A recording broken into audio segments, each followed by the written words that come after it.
maxaynu ku ogaan karnaa amarada lagu difaacayo dhammaashaha Somaliland ee uu madaxweyne Cabdiraxmaan Maxamed Cabdullaahi Cirro faray ciidamada militariga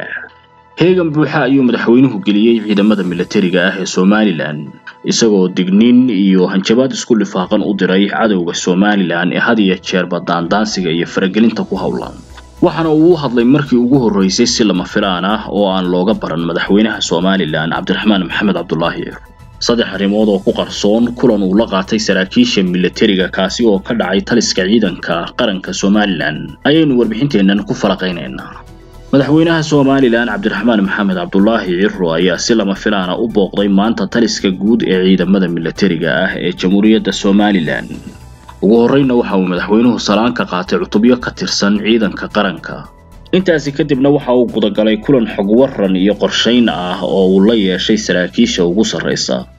ciidamada militariga ah ee Somaliland oo uu ku bogaadiyay doorka ay ka ciyaarayaan difaaca iyo qarannimada Jamhuuriyadda Somaliland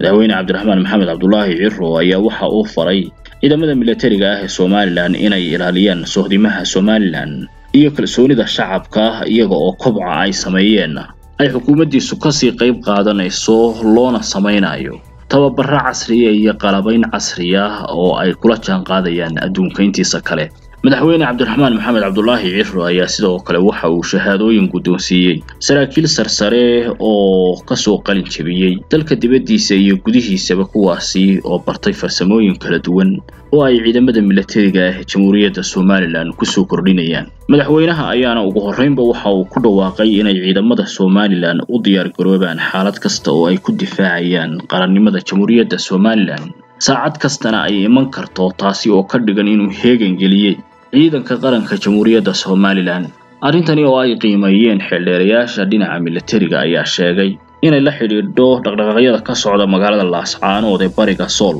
iyo duulamada ay filla Soomaaliya ku wado Jamhuuriyadda Somaliland kuwaasi oo ay Somaliland in badan gacmaha ka laabatay balse haatan Cabdiraxmaan Maxamed Cabdullaahi Cirro uu muuqdo inuu qaatay go'aan kale oo loogu gacan qaadayo cid kasta oo ku soo xadgudubta soodinta dhulahaaneed iyo ishaysashada qariirada Jamhuuriyadda Somaliland madaxweynaha oo saraakiisha ugu sarsareysa ciidanka militariga ee Somaliland la qaatay kulan gaar ah oo ay albaabadu u xiran yihiin ayaa ugu horreyntiiba waxa uu sheegay markii uu kulankaasi soo dhamaaday in aanay cidna daandaansanayn Somaliland caan ku tahay wadan nabadeed oo guud ahaanba ka fadilan geyga Soomaalida wadan xor weeye Somaliland ayuu yiri oo horumarkeeda iyo sidii ay adduunka ula tartami lahayd ku mashquulsan taan micnaheedu samaaha in aanay istifaacaynin hadii duulaan lagu soo qaado ee cid kasta oo ku soo duusha Somaliland ayuu yiri madaxweyne Cabdiraxmaan Maxamed Cabdullaahi Cirro waxaanu ugu tagi doonaa guryahooda waxaana ay noqonaysaa hanjabaadii ugu cuslayd inuu u diray cadawga Somaliland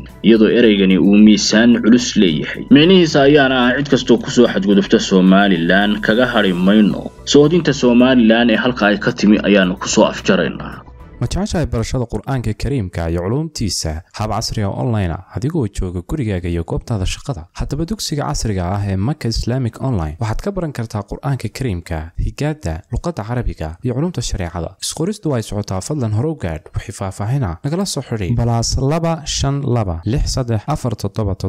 +252 waana arrin ku cusub hadalka madaxweynaha Somaliland Cabdiraxmaan Maxamed Cabdullaahi Cirro muddadii 9 bilood ahayd ee uu talada Somaliland hayay qodobka koobaad ee uu saraakiisha iyo ciidanka militariga ee Somaliland ku baraarujiyayna waa inay difaacaan qarannimada Somaliland sidoo kale cadow kasta oo ku soo xadgudba